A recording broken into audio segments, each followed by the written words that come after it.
Good evening, and a very warm welcome to all of you on behalf of the German-Irish Association of Würzburg. We are delighted to co-host today's John Millington Synge lecture together with ISWU, Irish Studies Würzburg. On this day, 3 years ago, we could celebrate not only John Millington Synge's 150th birthday, but also the official inauguration of Irish Studies Würzburg. And over these 3 years, Ireland had a strong return to the academic life at Würzburg University, with lectures, conferences, and other activities in different fields of research and teaching. The links between Würzburg and Ireland started more than 1300 years ago, when the Irish monks Cillian and his companions came to our town to spread the Christian faith in the region of Franconia.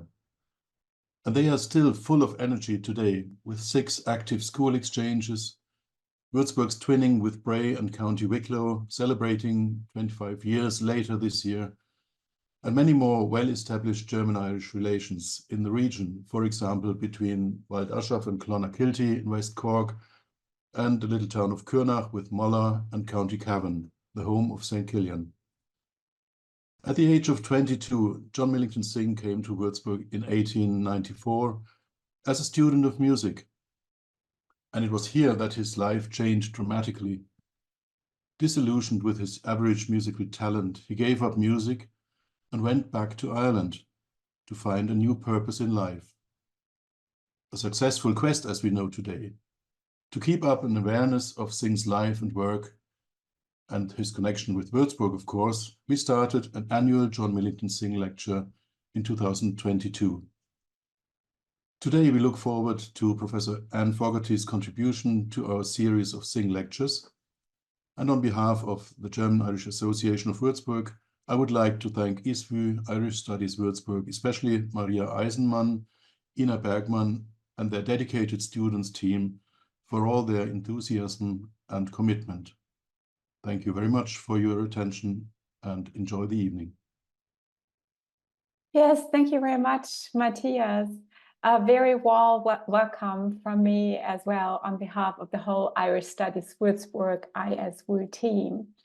Irish Studies Würzburg is a corporation under the umbrella of the European Federation of Associations and Centres of Irish Studies, Preface, which unites the major national professional associations in the field of Irish studies, as well as about 50 academic centres in over 25 European countries.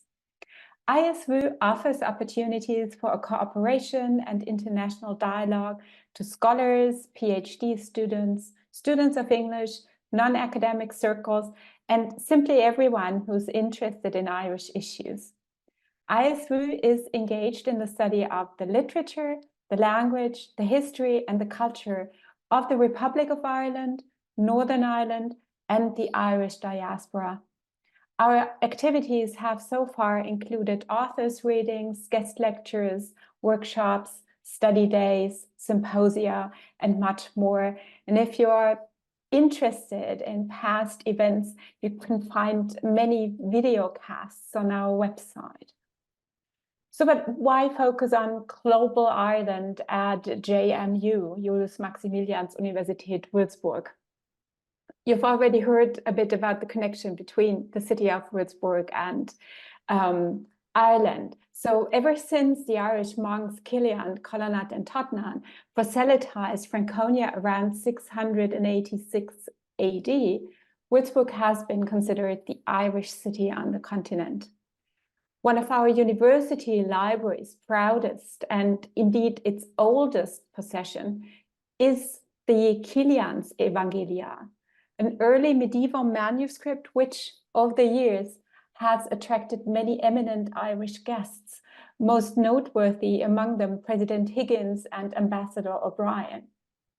Today, organizations like the Deutsch-Irische Gesellschaft, and you've just heard a welcome from Matthias Fleckenstein, who's the chairman of this society, and manifold activities by citizens and officials keep the close connection between the city and the Emerald Isle alive. Today marks the 3rd John Millington Synge lecture. Previous guest speakers have been Patrick Lonergan and Bill McCormack. As you've also already heard, as a young man, Synge came to Würzburg. In 1894, he spent 6 months here to study music. Eventually, he would return to Ireland, give up music, and start a career in literature. Certainly, Würzburg contributed to that decision in one way or another. Today, Synge is one of Ireland's best known and considered one of the most influential playwrights. The yearly Synge lecture, which always takes place on or around the date of the playwright's birthday on April 16th, is co-organized by Deutsch-Irische Gesellschaft Würzburg and Irish Studies Würzburg and meant to highlight this probably lesser known connection between Ireland and Würzburg. It is dedicated to introducing new Synge scholarship, as well as generally highlighting the cultural exchange between Ireland and Germany. So now I'm passing on the word to my colleague Maria, who will introduce our guest lecturer. Yes, thank you, Ina. Thank you, Matthias, and a good evening, everybody, and a warm welcome also from my side. It's my pleasure now to introduce our today's John Millington Synge guest speaker, Anne Fogarty, to you. Now, Anne is Professor Emerita of James Joyce Studies at University College Dublin. She was Associate Director of the Yeats International Summer School from 1995 to 1997 and Director of the Dublin James Joyce Summer School from 17 to 23. She was also editor of the Irish University Review 2001 to 9 and is co-editor with Luca Crispi of the Dublin James Joyce Journal. Now, currently, she is editor for the Irish Writers Series for Bucknell University Press, and she has co-edited several collections of essays on Joyce and recently co-edited with Marisol Morales Ladron, Deirdre Madden, New Critical Perspectives, and with Tina O'Toole, Reading Gender and Space, just last year. She has published widely on aspects of 20th and 21st century Irish writing, especially on the revival period and on women authors. Her new edition of Dubliners is forthcoming from Penguin in 2024, so this year, as is a collection co-edited with Eugene O'Brien, the Routledge Companion to 21st Century Irish Writing. We are all very much looking forward to your talk, Inventing Modernism, Synge, Joyce and Ibsen, and the virtual floor is yours. I'm very honored to be speaking this evening, but first I'd like to congratulate Ina and Maria on all the work that you have been doing at the University of Würzburg. I know it costs a lot of effort to build up a center, create a momentum, keep the dynamism going, and you've already done so much in a short length of time. And also thank you to the Deutsch-Irische Gesellschaft in Würzburg for sponsoring this event. So as you can see, I'm going to be talking about 3 writers, Synge, Joyce and Ibsen. I spent a lot of my life working on Joyce. I'm particularly interested in the connections between Synge and Joyce. But today, in a way, we're going to really be thinking about Synge and Ibsen, how Ibsen features in Irish studies and what the debates might be. So picking up on a point that Ina made in her comments about Irish studies and Würzburg, it is certainly true that of all the playwrights of the Irish literary revival, Synge's is the work that has most lastingly survived.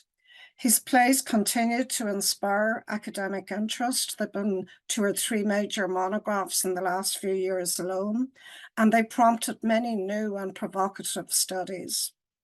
Above all, his plays have been constantly staged and reinvented in Ireland and elsewhere.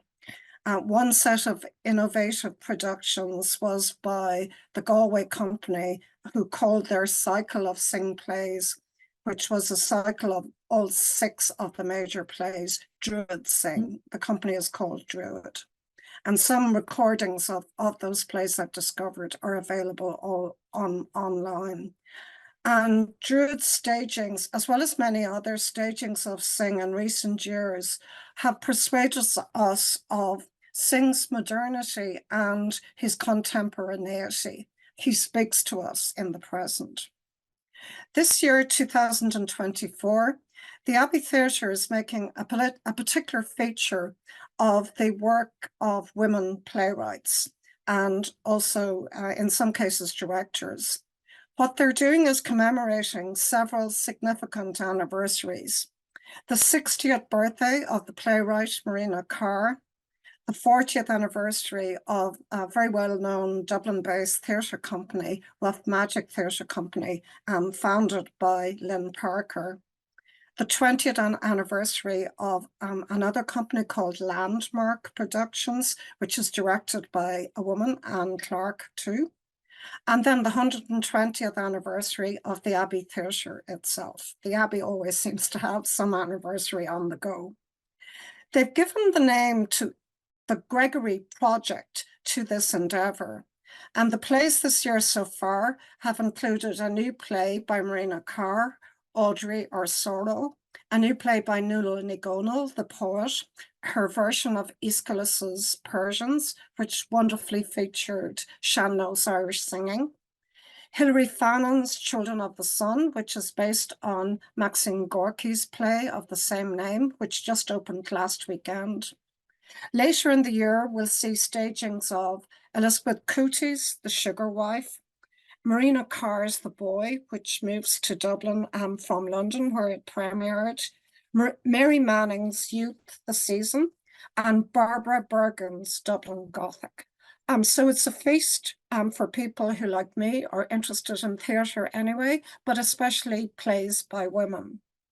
But despite bearing her name, this project is called the Gregory Project. So, of course, it's titled after one of the founders of the Abbey Theatre, Lady Gregory. Lady Gregory's work is notable for its absence. So it's the only disappointment with this lovely lineup of plays.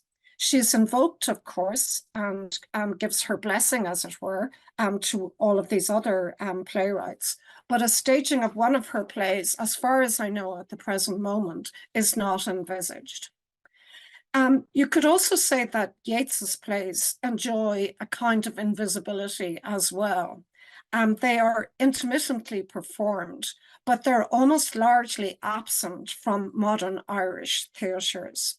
So it falls to John Millington Synge to make a lasting impact from the early revival period on contemporary theatrical repertoires in Ireland and elsewhere. My lecture today brings Synge's work into contact with 2 writers who were at once contemporaries and fellow pioneers in what we now know as modernism. Could you move to the next slide? These are photos of our 3 subjects. The bearded individual, as you might guess, is Ibsen. Synge in the middle, he is central, and an ironic-looking James Joyce as a university student in Dublin being photographed in the garden of a university friend of his. So we're thinking about cross-relations and interrelations between Synge and Joyce, but via Ibsen, via the idea of a European writer. And I will be invoking that big turning point in Synge's life during his stay in Germany, to begin with in the Rhineland, near Koblenz, and then, of course, in Würzburg.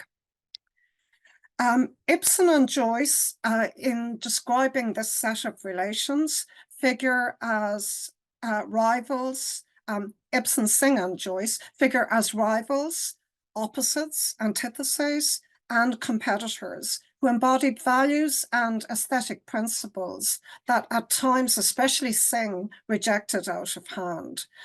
So Synge is particularly the cantankerous one in this mix, which is unusual. Usually the rebel figure, when you're talking about Irish writers from the beginning of the 20th century, tends to be Joyce.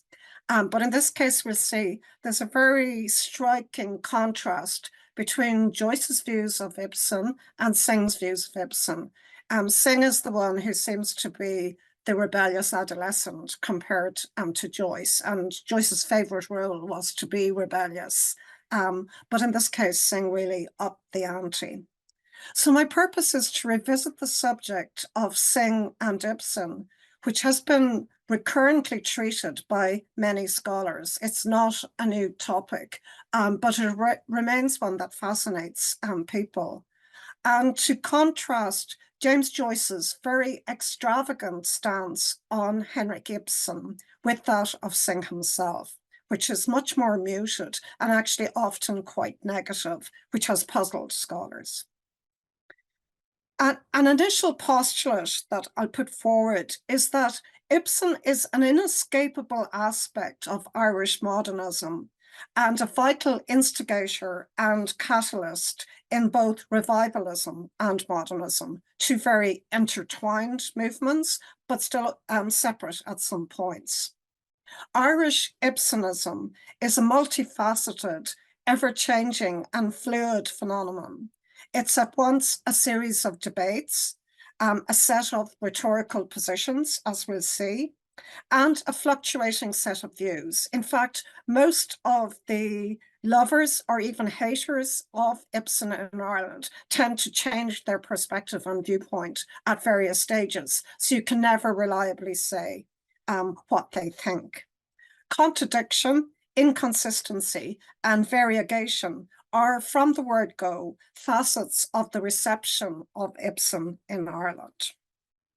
In his biography of John Millington Synge, W.J. McCormack, who gave one of your lectures, affirms at the very beginning the enigmatic nature of his subject. So he lays out his stall at the beginning of his biography and says one of the problems with Synge was that he was so private and kept his opinions by and large to himself. But additionally, McCormack notes how Synge has given rise to a kind of literary factionalism, and his drama has consistently been subsumed under various and competing rubrics. And to name just a few of these, he's been seen, of course, as Anglo-Irish, now a term that we don't use so much anymore, as post-colonial, as simply Irish, Protestant, and so on. For his part, McCormack, in his biography, and again, he makes these statements at the very beginning, so he's doing that thing that he accuses other scholars of doing, that is grabbing Synge for various intentions. He says that what he wants to do in writing a biography of Synge is to see Synge not so much as Irish or local or part of the Irish revival, but as European and part of world literature. While at the same time displaying much more ease with Synge in Protestant Dublin suburbia, Wicklow, Germany, and Paris, than as a writer who went to and wrote about the Aran Islands in the west of Ireland. So categorizing and pinning Synge down may seem irresistible, but as I'll show, I hope, even in just talking about this particular topic, Synge and Ibsen, Synge always evades and challenges our labels and rubrics. And it's because of this that gauging Synge's views of Ibsen proves difficult. Synge, as we'll see, seems to send up camouflaging smokescreens in relation to Ibsen, hiding behind diffidence or rebelliousness or even outright rejection. So he's one of these many writers who seems to have a kind of fluctuating set of opinions about Ibsen. The next slide, please. I've just here given you the dates of all our three writers, so you can just think about them chronologically. Synge is in the center because he's the middle in terms of age. Ibsen is, of course, the elder statesman. He's born in 1828 and dies in 1906, so just a few years before Synge. Synge's dates, I think most people here will know, 1871 to 1909. And then Joyce is younger again, a kind of the next generation on from John Millington Synge, 1882 to 1941. And Joyce and Synge met, but oddly not in Dublin, as far as most people can tell. They meet properly at any rate and have long conversations in Paris. So it's a European relationship. Synge had a long career, as you can deduct from his dates, 1828 to 1906. He began publishing plays in 1850 when Catiline, his very first play, appeared. And over his long life, he wrote a huge number of influential works. Many of them he composed actually in Germany, and they were staged for the first time in Germany. Ibsen underwent many different changes in style, politics, and aesthetics, but it's particularly the plays from his middle to late period that we all are familiar with. I guess probably everybody has at least heard of these plays, and some may have been lucky enough to see some of them on stage. So these are the electrifying plays from the middle period, and modern theatre is still obsessed with them. So A Doll's House, Ghosts, Hedda Gabler, for instance, in that list that you see in front of you there, are very, very frequently put on.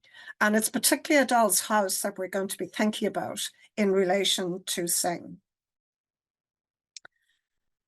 So this very fertile period is initiated by Ibsen's publication of a play called Pillars of Society in 1877, and it includes plays such as A Doll's House, Ghosts, The Wild Duck, and Hedda Gabler, a play from 1890.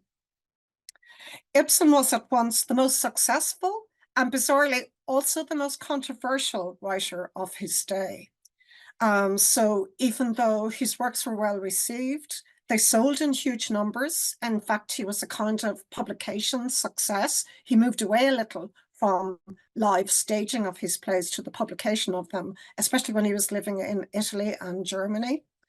But when his plays were staged across Europe, and in translation, of course, they became a byword for scandalous, transgressive, and challenging writing.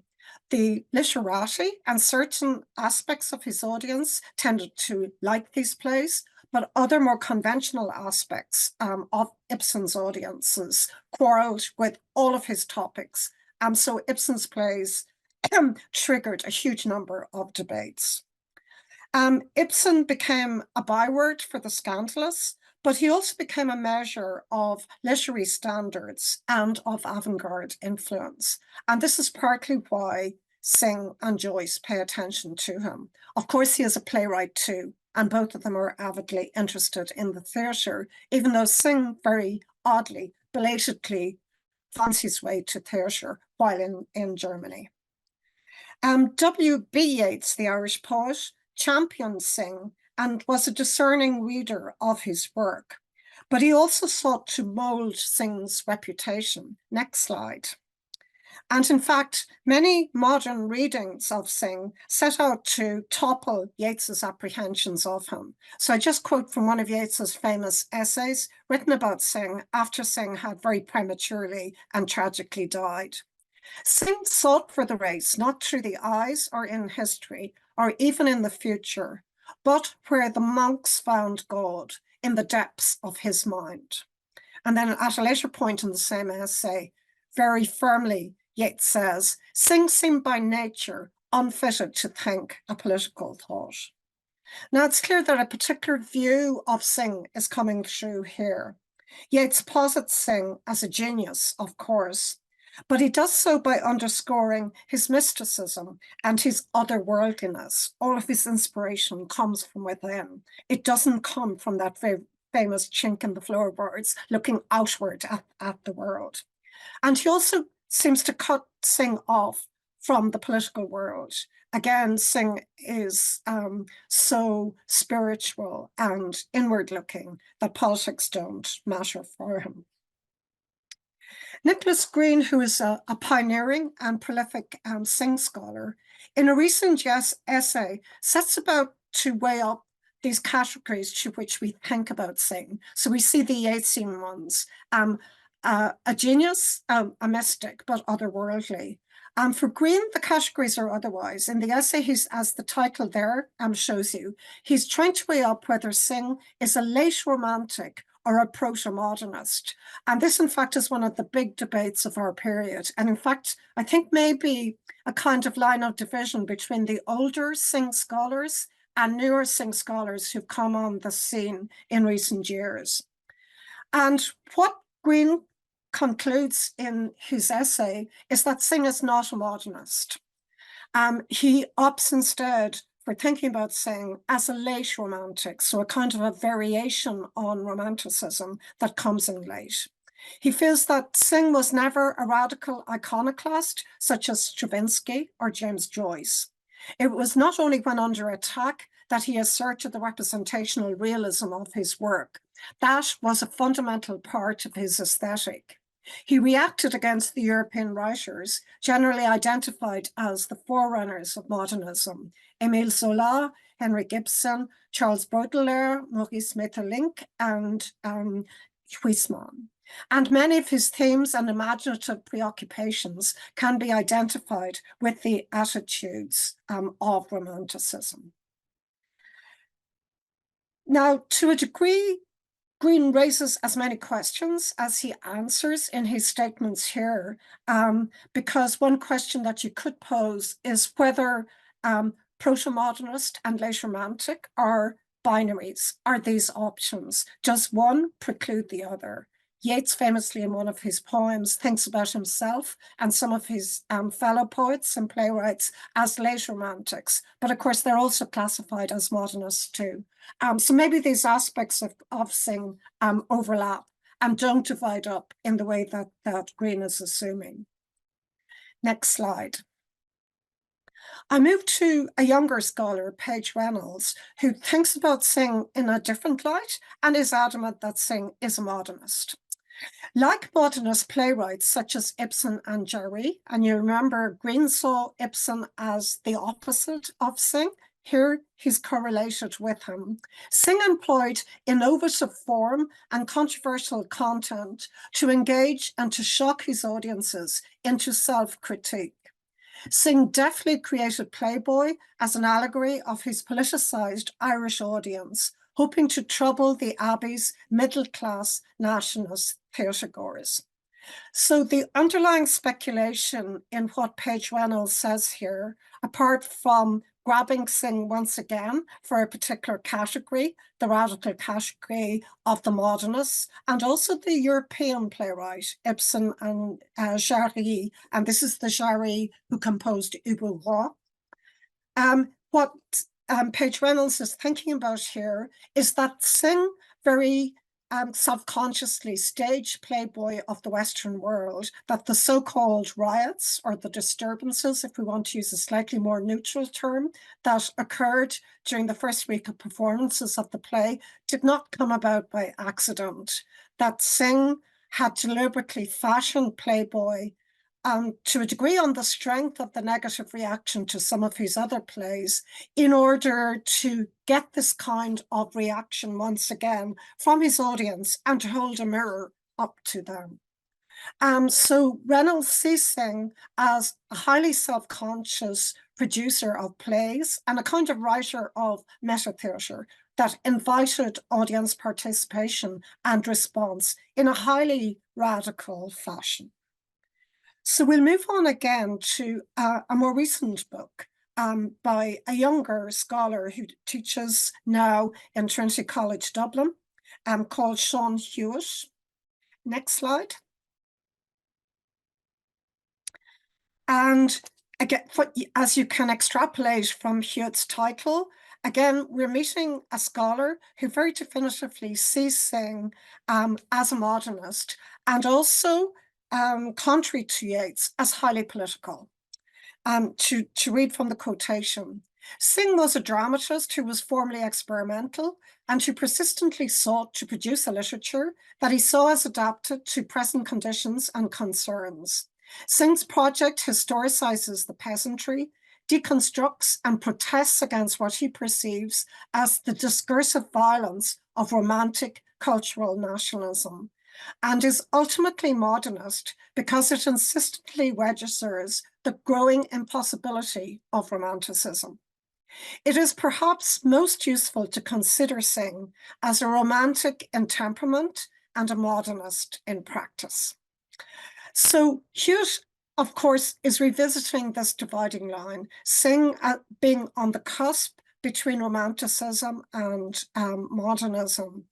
And he sees Synge's modernism as something that gradually evolves, and indeed Synge's romanticism that also gradually changes, and maybe ends up with a paradoxical position, even though overall his Synge is situated in the camp of the modernists. He allows for Synge, who has romantic tendencies, who still believes in certain ideals, certain primitivist views of nature, for instance.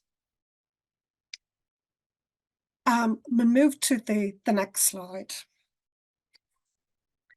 Synge discovers Ibsen when in Germany in 1893. So this is one of the German links that is hugely important for us. When he was in Oberwert in the Rhineland, he read some of Ibsen's plays, a couple of which I mentioned already, The Pillars of Society, A Doll's House, Peer Gynt, and Rosmer's Home. And he's reading them significantly in German translation.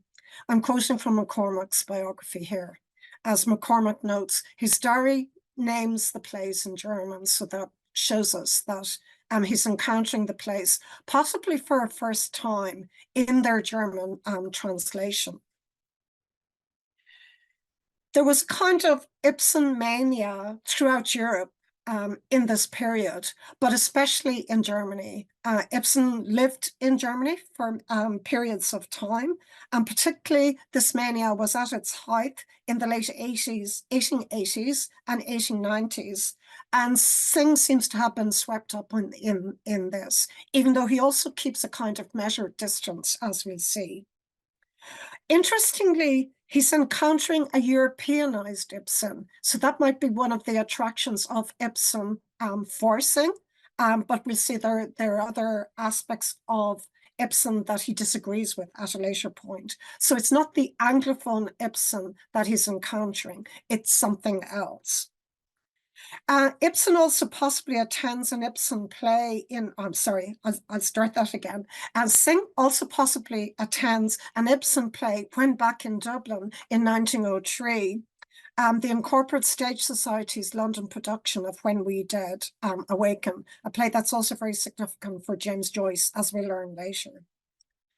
Now, I'll turn next to a very famous passage in a letter to one of his close friends, by Synge, to Stephen McKenna, which still shows Ibsen in a positive light and shows you that Synge is still using Ibsen here as a measure of the radical in theatre and how the Irish theatre can invent itself and push itself forward and be progressive. So he directs these questions to his friend. Do you think the country people of Norway are much less blessedly unripe than the Irish? If they are not, should Ibsen never have been played in Norway and therefore never have become an efficient dramatist? Do you think that because the people I have met with in the valleys of Würzburg and the Rhine are quite as unripe as those of Wicklow or Kerry, that Sudermann and Hauptmann should be driven from the boards of Berlin? So of course he uses a German analogy here, drawing on his German experience, citing two German playwrights who also were linked with a kind of modernist avant-garde in the theatre. So Synge is concerned about the way in which the Abbey Theatre sought to create and mold an audience, but perhaps at the same time condescended to this audience. And he saw the European audiences in Germany and elsewhere as more progressive and open because they're being exposed to these playwrights. We'll move to the next slide. But as we see, Synge's views are quixotic, that is, they're undependable. and they fluctuate. You could say they just seem to change. On one level, we will discern ideological shifts, but also you feel that Ibsen goes in and out of fashion with all of the people who become his followers, maybe because the cult of Ibsen was so overwhelming at the end of the 19th century and the beginning of the 20th century. People simply got tired, you know, in the way that you begin watching a very long TV series and realize you can't watch any more Game of Thrones or something like that. You're going to become a fan of something else. And this letter is amusing in a way, in that what Synge is doing here is advising his companion, Molly Allgood, his lover and friend, the woman whom he would have married if he had not died so early, not to go to Hedda Gabler. But he's not being patriarchal here, as you would think. He's simply uninterested in the phenomenon. The actress for that production in Dublin in 1907 is a woman called Mrs. Patrick Campbell, who of course was a big doyen of the London stage. This is a London production that came to Dublin, and all the Abbey actors had been, and indeed Abbey directors and so on, had been invited to the show. Both Synge and Molly have been ill, so he's just using this as a pretext to tell her, look, just don't go to Hedda Gabler. And he sort of tries to twist her arm by saying, I'm not going to go anyway, persuading her to stay at home. We know that Molly actually does go. She ignores his advice, so she risks getting another bad cold. But Synge stays away. He doesn't go to this Hedda Gabler. So he seems to have a kind of change of heart here. Suddenly, Ibsen seems to see less compelling and less urgent.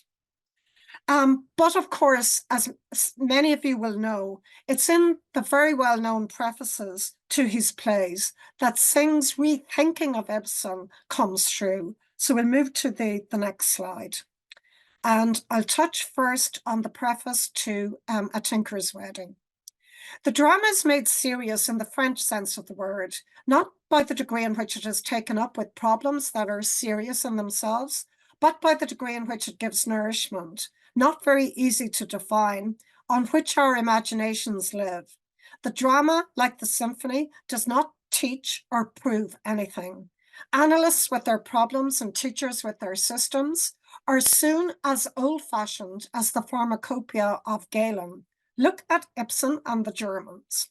But the best plays of Molière and Jonson can no more go out of fashion than the blackberries on the hedges.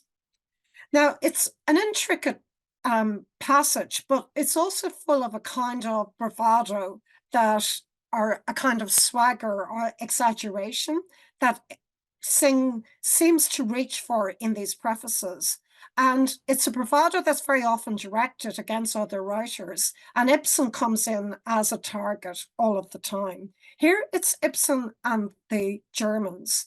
Synge seems to prefer one French playwright and the Elizabethan Jacobean playwright, Ben Jonson. But the German playwrights that he mentioned in the letter to Stephen McKenna now seem to no longer meet his expectations of an avant-garde theatre.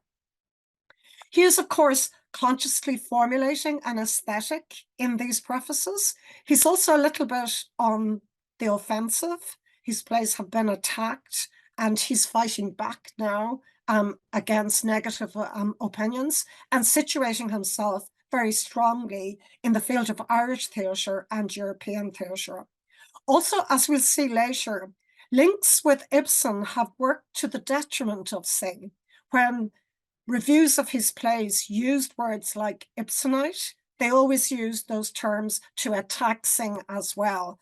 They attacked Ibsen and Synge in the same breath. So maybe Synge decided just to back away from those associations, to sever the links on those grounds, not because he suddenly disbelieved in Ibsen's achievement as the founder of modern theatre and the absolute great modern Irish playwright, but just because you get condemned by association if you espouse Ibsen. So let's move next to the ultra-famous passage in the preface to Playboy of the Western World. When I was writing The Shadow of the Glen, and we'll come to this play at the end of what I have to say, some years ago, I got more aid than any learning could have given me from a chink in the floor of an old Wicklow house where I was staying that let me hear what was being said by the servant girls in the kitchen. In the modern literature of the towns, however, richness is only found in sonnets or prose poems or in one or two elaborate books that are far away from the profound and common interests of life. One has on one side Maeterlinck and Huysmans, and on the other Ibsen and Zola, dealing with the reality of life in joyless and pallid words. On the stage, one must have reality and one must have joy. And that is why the intellectual modern drama has failed. And people have grown sick of the musical comedy that has been given them in place of the rich joy found only in what is superb and wild in reality. Now, Synge here seems to be guilty of the favorite sport of Synge critics in the modern decades. He's creating categories and opposites and dichotomies for us. On the one hand, he creates this magnetic category that is all meaning for him, this wild reality, this wildness of life, or the unpredictability of life, what the servant girls are saying in the room down below him. And on the other hand, he places a kind of intellectual literature of the city. You get a sense the wildlife is out in nature and in the countryside, and the intellectual literature that he's talking about is metropolitan. It comes from the cities. And he links it with foreign writers, as people have noticed, largely French writers in this instance, but Ibsen is lurking in the pack, of course, once again. Maeterlinck, Huysmans, Ibsen, and Zola. You could say they don't have so much in common. Of course, they're all modern writers and radical in different ways, but it's almost like a random category, and you feel it's almost there so that he can particularly line up Ibsen, include Ibsen in their company, and attack him once again. Famously, Ibsen is grouped with French decadent, symbolist, and naturalist writers in this preface to the Playboy of the Western World. So it seems very miscellaneous, not a kind of absolute set of writers who have links with them. And here it's Ibsen's language that seems to be the stumbling block, even though he also implies some kind of moralism and also the intellectual content that Ibsen and these other writers are writing in joyless and pallid words. Some people have tried to defend Synge here in terms of his attack on Ibsen by saying that the early German translations are not all that persuasive, but I don't think that's the issue here for Synge. In fact, what he's doing is thinking about himself. He's profiling his view of these writers with his own language, the so-called sing-song, this electrifying new set of dialects, expressiveness of Irish language that Synge both imitates, concocts, and invents. And Synge says that what valuable theatre should do, and of course he's including himself in this aspiration, is to write speeches, and I'm quoting from that preface to the Playboy as well, as fully flavoured as a nut or apple. And the natural images are, of course, are very striking. It's like as if this language grows out of a natural world. It's not falsified, it's not artificial. So the counterexamples of this healthy and inspiring natural language seem implicitly, and Ibsen is included here, to be unnatural, metropolitan, and maybe lacking in some kind of growth and vigor. When you think about apples and nuts, you think about things that cluster on trees that are profuse. So is Synge simply being rhetorical here? And this is another way in which people have rushed to his defense, because they've wondered, Why does he go out of his way to attack all these writers, and especially Ibsen, who is acknowledged? You cannot open a book on Ibsen in our era, or indeed for many, many decades, without encountering descriptions of him as the father of modern theatre. Chekhov comes in soon after, but Ibsen is always there at the very beginning. So is Synge just trailing his coat, by which I mean trying to pick an argument? He's been attacked himself, so he's going on the attack. Is he being contrarian and rhetorical? These are questions to which I'll return. So let's move on to Joyce and the next slide, where Synge is lackadaisical sometimes, and sometimes totally negative about Ibsen, and ultimately seems to reject him. James Joyce seems to be the exact opposite. Joyce seems single-handedly to have created a cult of Ibsen for himself. And as he explains it and lays it out in his writing, he makes it seem as if he's the only member of this cult. He's the single disciple in this pure cult of Ibsen. And of course, here, Joyce is distorting reality.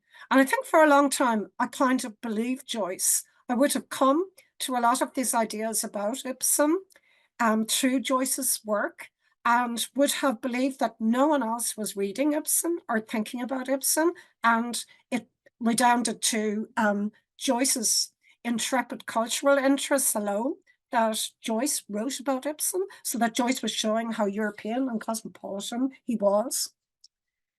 Very remarkably, as many of you will know, as a college student, so just at the age of 18, Joyce wrote a lengthy and admittedly very heavy-handed review of one of Ibsen's very last plays, When We Dead Awaken. It was, and this play was published in December 1899, and Joyce writes his review for the Fortnightly Review, which is a London publication, which appears in April 1900. Joyce read it in French translation. So this is something that he has in common with Synge. He's coming to Joyce via a kind of Europeanized perspective on Ibsen. He was paid very handsomely for his review, 12 guineas, by the editor of the Fortnightly Review, a man called William Archer, who was in fact the English translator of Ibsen. And Joyce, in due course, when he was revising his essay, was given Archer's translation of When We Dead Awaken, and he includes large passages, in fact, from the play in the review.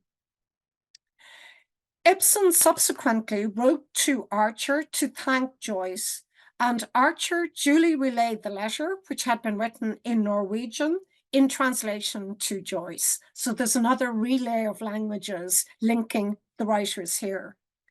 This had the effect of totally copper fastening Joyce's fanboys' devotion to Ibsen. If Joyce had already represented himself as this overblown fan of Ibsen in the review, then he really went out of his way to set himself up as the one big devotee of Ibsen in the world. I'll just quote a little bit from the Fortnightly Review essay, but as you'll see, it's unremarkable. It's kind of an astonishing essay by Joyce in the period, in that it doesn't say very much at all. It's like an undergraduate essay that never gets off the ground. All that it does is summarize, give you a very, very lengthy summary of the play. Henrik Ibsen is one of the world's great men, before whom criticism can make but feeble show. Appreciation, hearkening, is the only true criticism. When the art of a dramatist is perfect, the critic is superfluous. Life is not to be criticized, but to be faced and lived. If any play demand a stage, they are the plays of Ibsen. So there's very little of the adolescent, rebellious Joyce in this essay. He simply promotes Ibsen here. And in a way, he says that the essay is superfluous anyway, because no one can produce a critique of Ibsen. All you can do is put the plays on stage. And it's noticeable that he equates Ibsen's drama with life. Richard Ellman, in his very well-known biography of Joyce, which to a degree is almost the only biography of Joyce that we have, has a very startling sentence at the opening of a very early chapter in the biography. He says, and he's thinking not about Joyce's review of Ibsen, but about the short letter, thank you letter, that Joyce got from Ibsen. Before Ibsen's letter, Joyce was an Irishman. After it, he was a European. And it somehow actually chimes with this big debate about Ibsen. No one can seemingly think about Ibsen without taking up a big argumentative position, being rhetorical, being polemical. And this is a wonderfully polemical sentence. And it invokes all kinds of values here, in that it assumes that Joyce becomes European, and that being European is a positive. Again, we're back to not a dialectic, but opposites, dichotomies, that to be Irish is the inverse of being a European. To be European is to be sophisticated and to be Ibsenite. To be Irish is not to be a follower of Ibsen. So Irishness here is equated with provincialism. And there's also a kind of endorsement of Joyce as well, because he is invoking another genius figure. So something about male writers approving of each other's taste here, or else disapproving of each other's taste in order to score a point. Here they're approving, but maybe Synge attacks Ibsen in order to muscle into this macho set of arguments about which writer is in the ascendant or not. Then Joyce didn't leave a good thing lie. He wrote a long letter to Ibsen, to which Ibsen did not reply. This is late in Ibsen's life anyway. And in it, he divulges his real reasons for approving of Ibsen. And he actually seems to almost retract his review. So it's almost comical in a way. It's even more awkward than the adulatory review of When We Dead Awaken in the Fortnightly Review. He says, I regret that an immature and hasty article should have met your eye. I did not say how what I could discern dimly of your life was my pride to see. How your battles inspired me, not the obvious material battles, but those that were fought and won behind your forehead. How your willful resolution to wrest the secret from life gave me heart, and how in your absolute indifference to public canons of art, friends and shibboleths, that is, phantasms, you walked in the light of your inward heroism. So Joyce here is to completely revise his whole cult of Ibsen and turn it into something very different. It now has less to do with the plays of Ibsen, but more to do with what Ibsen represents as a role model. So let's move on again to some other passages in Joyce, and I'll just touch on these very briefly. This is the famous speech that Joyce gives again as a university student to his fellow college students about drama. And he ends it with a triumphant quotation from Ibsen from Pillars of Society. And he's been on the attack throughout this speech. So it's nothing like the review of Ibsen. He's been attacking the conservatism of the Irish stage. It's Philistine and conservative. It won't put on a play by Ibsen such as Ghosts. And at the end, he says, in the meantime, art, and chiefly drama, may help us to make our resting places with a greater insight and a greater foresight, that the stones of them may be bravely builded, and the windows goodly and fair.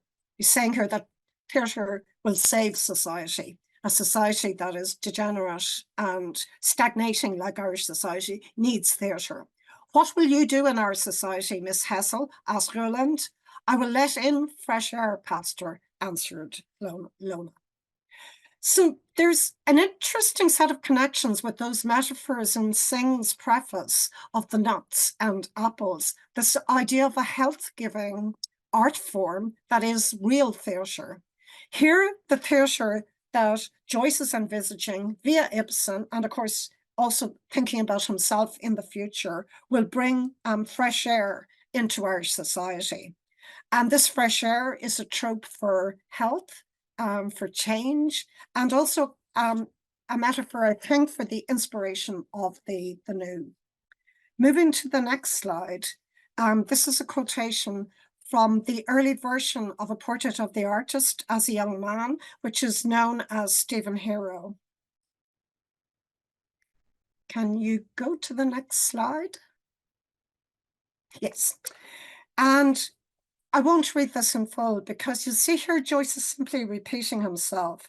What he does here is endow Stephen Hero, who is obviously the hero of the book, with his own adulation of Ibsen. Ibsen was the first among dramatists of the world. And a kind of competition of geniuses emerges in Stephen's thoughts. And he eventually decides that it's only Dante and Ibsen who have the superiority of genius. And here, a bit like Synge, he disses Shakespeare and Goethe. So Shakespeare and Goethe get somehow downgraded and not seen as belonging to the upper echelons of genius. It's, of course, an opinion that Joyce and maybe even Stephen Dedalus, Stephen Hero, will change. I'll move to the next slide, and we're moving back, winding our way back to Synge. And I first want to mention a brilliant study of Ibsen and the Irish Revival by Irina Rupa Malone, which was published in 2010, which completely changed our understanding of Ibsen in Ireland, in that it showed how Irish society was obsessed with Ibsen and was caught up in Ibsen controversies that were given a very particular local cast and flavour. Joyce makes it seem as if he is a lone voice who is the only person appreciating Ibsen, possibly in the entire world, but certainly in Ireland. But this, in fact, is entirely untrue. Moving to the next slide, a large number of the key Irish writers were taken up by Ibsen, including Yeats, George Bernard Shaw, who published one of the first works about Ibsen in 1891, The Quintessence of Ibsenism, and Potter Cullum and George Moore. There's almost no Irish writer that you can think about who didn't go through a phase in which they were heavily invested in Ibsen, and some of them maintained this loyalty throughout their lives. So having a stance on Ibsen was de rigueur in this period, and appreciators of his work were thick on the ground. And this may again explain why people jostled to make themselves heard and came out with very extreme statements about Ibsen. So it may give us another context for understanding what Synge was actually doing. He wasn't just being polemical for the sake of it. He was being outrageous to make a point in the preface, for instance, to the Playboy. And there were many productions of Ibsen in Dublin, which is another aspect of things that doesn't come through in Joyce's comments on Ibsen. These productions begin a bit later than in Germany and in London, so there is a time lag for sure. But once they get going, there's a proliferation of them. In 1903 alone, for instance, there are actually 3 productions of Adele's House. And this is the year that Synge's Shadow of the Glen is staged as well. And we're going to be looking at the points of contact between those 2 plays in a moment. In fact, one critic, W.P. Ryan, this is a translation, this is a review, in fact, of Synge, wrote in an Irish periodical on Clive Solis, "I'm getting just a little weary of the blessed word Scandinavia. Yet it is better that even our writers should endeavour to give us the life of Ireland and of their own souls in drama, rather than try with the best intentions," that's a typo, "to Norwegianize." So this critic, maybe a little bit like Synge, has got fed up of Scandinavia. And of course, by implication, what he's saying is Ibsen. He's tired of the aim to Norwegianize Ireland. But he also shows why this has come about. Norway is different to London. It provides another cultural vantage point to London, or maybe even Paris for the Irish, and this way they can think through their artistic principles. So let's move on to the next slide. And this is one of the major recent studies of Ibsen that thinks about Ibsen in terms of modernism. Toril Moy, who's perhaps best known for her feminist criticism. She's a Norwegian scholar based in the States. And she makes the point that very often Ibsen's realism is seen as incompatible with his modernism. And what she sets out to do in this book is to bring them together. She says that realism and modernism are often seen as the opposites of each other. And this also happens in terms of Synge's plays. Sometimes they're seen as non-modernist to the degree that they're realist, that a real modernist is not going to be totally realist, because realism is assumed somehow to be a lesser aesthetic. And what she proves in this book, moving on to the next slide, is that Ibsen is modernist and radical. And she draws up a kind of checklist of those features of Ibsen that are modernist. And many of these he has in common with Synge, as we'll see. He turns to realism. He is in perpetual war against idealism, which can be seen as a kind of facet of romanticism anyway, and the belief of ideals such as nature, pure women who are asexual, for instance. She says skepticism is a central Ibsenite theme. There's a turn to the everyday in Ibsen. Theatricality, that is theatricality in the sense of artificiality, is criticized, but theatre as an art form is embraced. And self-theatricalization is crucial. And we see that there are these moments in Ibsen, as well as in Synge, when the leading protagonists, often the female figures, step forward and theatricalize themselves for us in a very self-conscious way. So this is part of the meta-aesthetic of modernism. And the final 2 points bring Synge and Ibsen very close together, of course. The situation of women is seen as the key social question of modernity for Ibsen. Also true of many of Synge's plays, if not all of them. And marriage is a central theme, often used as a figure of the everyday. I'll move on to the next slide.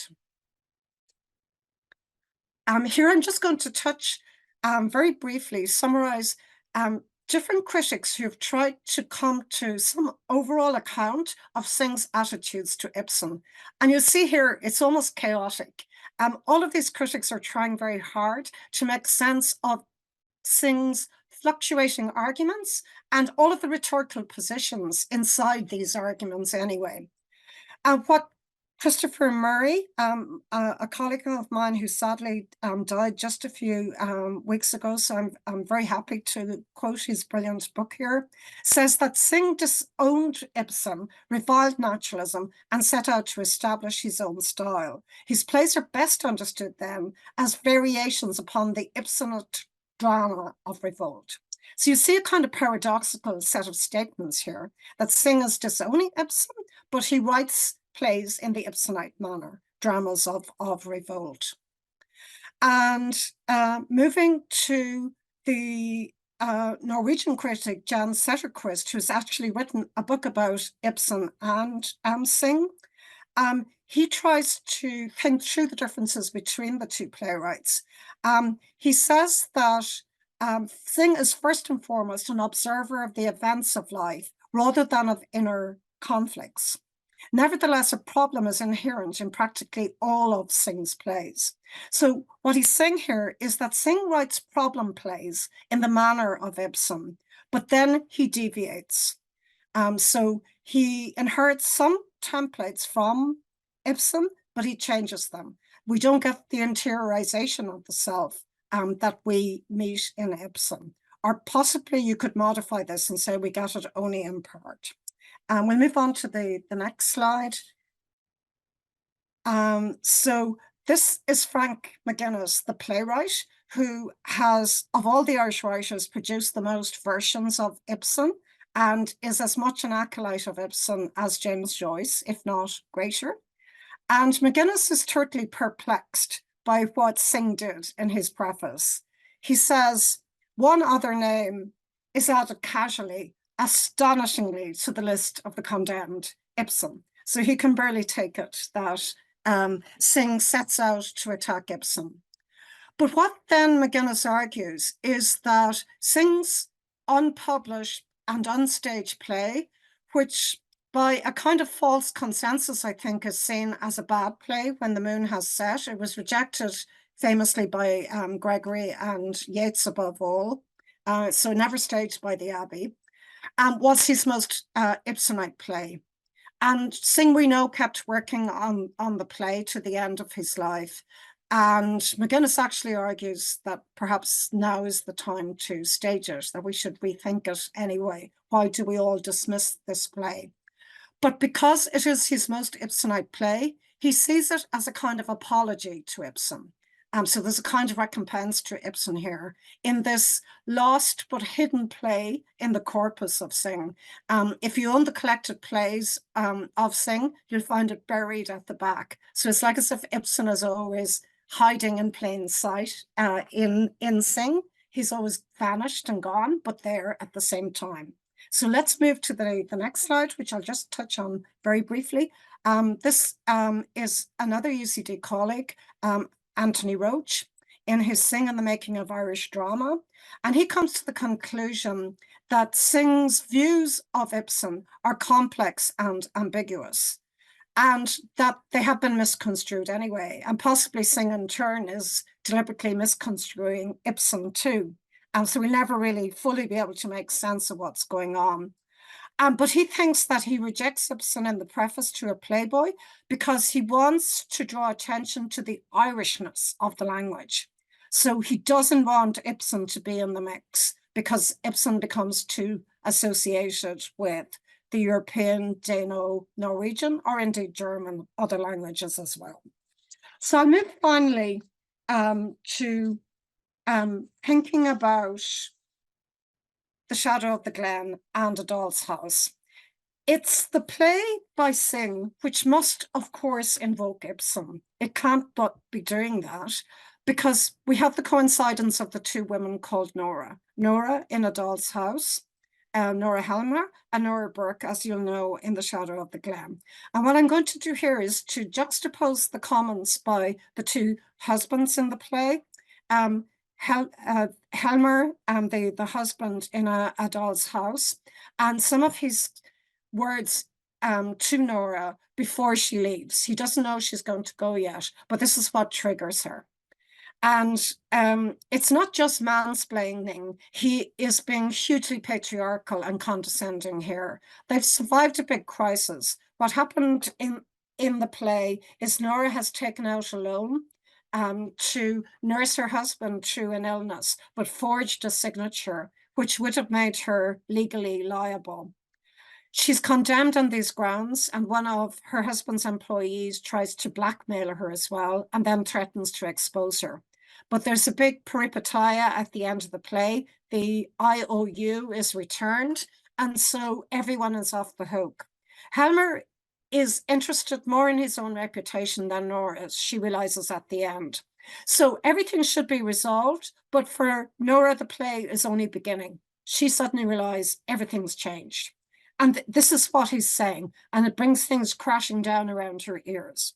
You have loved me as a wife should love her husband. It was simply that you didn't have the experience to judge what was the best way of going about things. But do you think I love you any the less for that, because you don't know how to act on your own responsibility? No, you just lean on me. I shall give you all the advice and guidance you need. I wouldn't be a proper man if I didn't find you doubly attractive for being so obviously helpless. You mustn't dwell on the harsh things I said in the first moment of horror when I thought everything was going down about my ears. I have forgiven you, Nora. I swear it. I have forgiven you. We move on further. So this is towards the end of the play. Nora is devastated. She suddenly recognizes what Helmer is saying to her. He doesn't take her seriously. He has only wanted to save her own skin. First, he condemns her, and now he takes her back as the little child wife, but he's belittling her. He's treating her as more of a child than ever. He's also denying her autonomy, independence, a brain even. She's not even capable of thinking. Towards the end of the play, when he realizes she wants to leave, he says, first and foremost, you are a wife and mother. Nora, that I don't believe anymore. I believe that first and foremost, I am an individual, just as much as you are, or at least I'm going to try to be. I know that most people agree with you, Torvald, and that's also what it says in books. I have to think things out for myself and get things clear. And there's the famous closing stage direction in A Doll's House. The heavy sound of a door being slammed is heard from below. And it's both actual, something that happens in real time, but off stage, you don't see the door being slammed, you hear it. It's part of the acoustic of the play, but it's also, of course, hugely symbolic. She disappears off into the world. It created enormous scandals.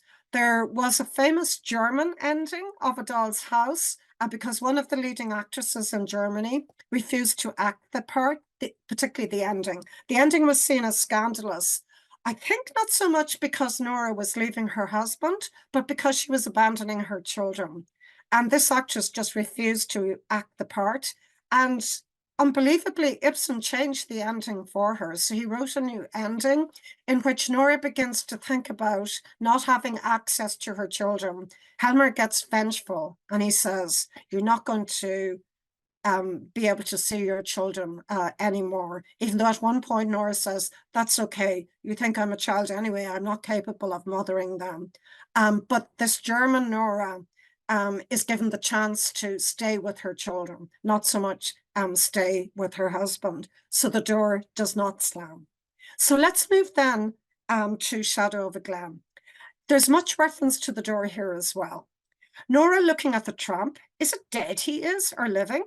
This is Dan Burke has come mysteriously back to life, but he is so horrible and outrageous. He seems almost like some kind of ghost or spectre, or something worse than that, some ghoul that has come into the house.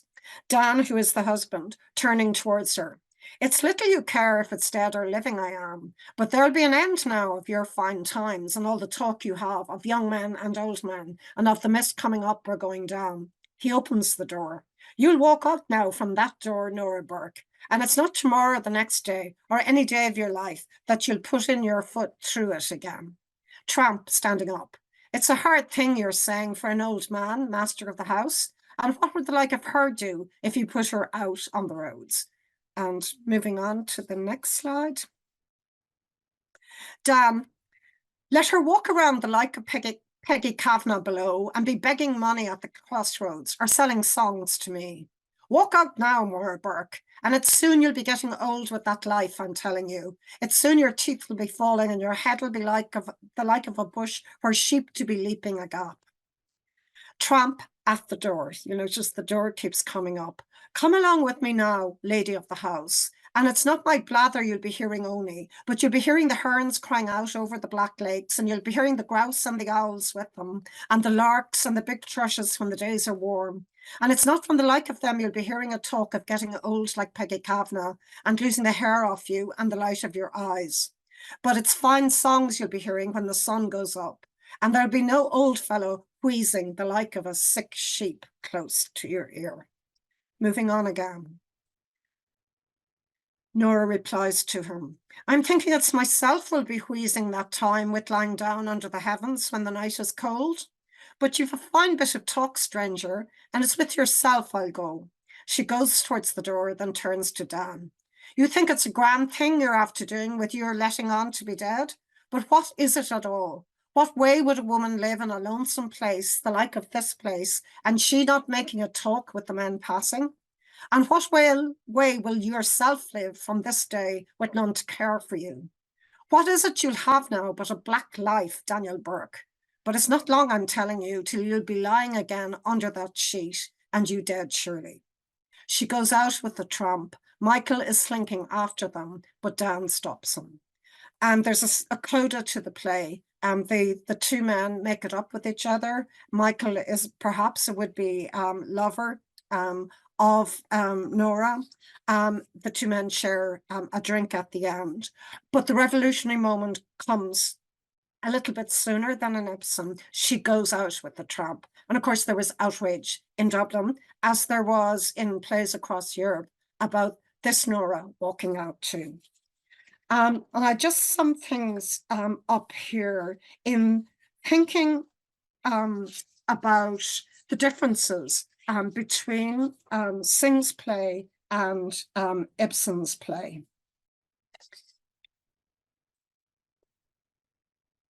Nora sets out new moral terms which were shocking in the period in Ibsen's play. She insists she is an individual and not a mother and wife first. And it's interesting how Helmer puts it. The wife comes first, then the mother. Being a mother is secondary, and individual doesn't figure at all. She also, in Ibsen's play, asserts her right to think and decide on her role for herself. Her walking out and slamming of the door in the period was seen as unthinkable and entirely scandalous. Nora in Ibsen chooses to go. Helmer, towards the end of the play, almost relents. He softens and he tries to think of ways of keeping her, but she is adamant. Synge's Nora is differently positioned, and it is interesting to think about this. I think she has less choice. It's wrongly assumed, I think, because people read Shadow of the Glen through A Doll's House, that she chooses to go. But there's not that much emphasis on choice. Almost belatedly, she listens to the tramp, who wheels in with his beguiling speech, of course, and decides that she will go. But she has been thrown out before that. That is the problem. She's evicted from her own home. So at the beginning, she has no choice whatsoever. Her plight as well seems even more elemental and existential than the Nora of Ibsen. Both of them, you presume, will be destitute. You don't know how they're going to earn a living, but Nora seems to immediately, in people's imagination and her own imagination, become a vagrant.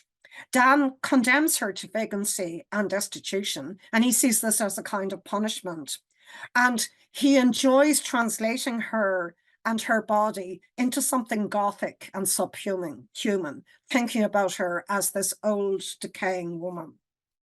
It's symbolic that the tramp delivers his speech from the Ibsenite door. He seems to be empowered by the scenario, holding the door open. Dan's language echoes Nora's, and indeed Michael Dara's language about the body, nature, and the Gothic back hills.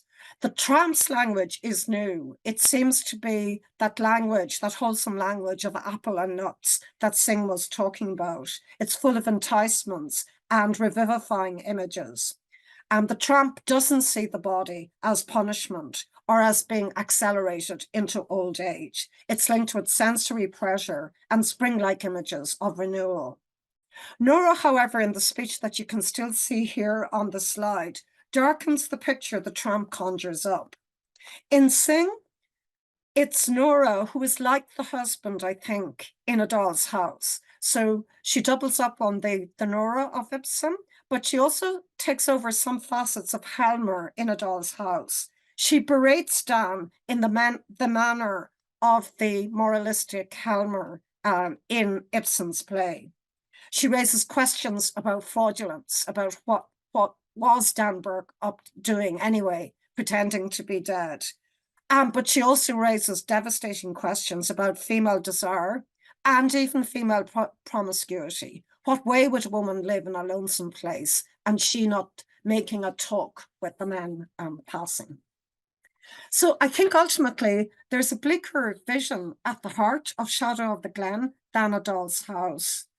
And Nora, but Synge's Nora, even though maybe more destitute than Ibsen's Nora, asserts greater authority in the end than Ibsen's Nora can do, even though it's more visible in Ibsen. We see her thinking through her position.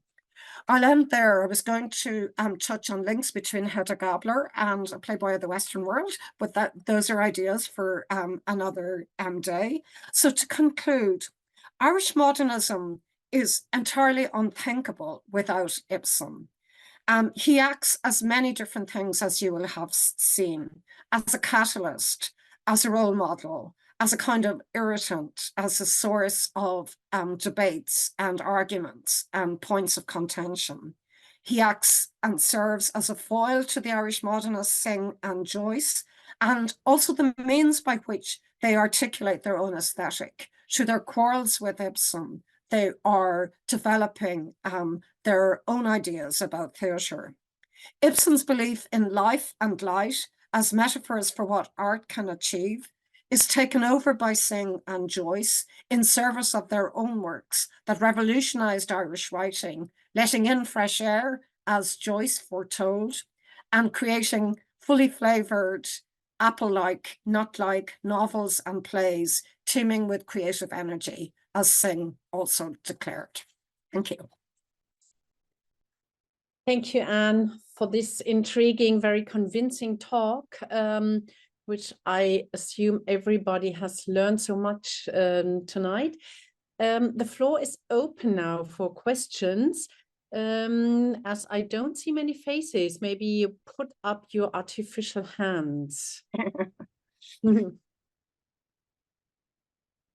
can also show your faces. Switch on your cameras and put on your real hands as you like it.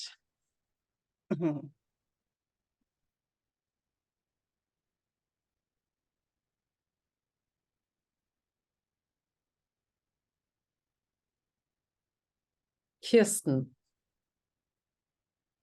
Thank you very much for this wonderful talk, and you told us quite a lot about kind of what attracts us to Synge today. And you said in the very beginning that it's one of the ones from the Irish revival, actually, that we're particularly attracted to today. Yeah.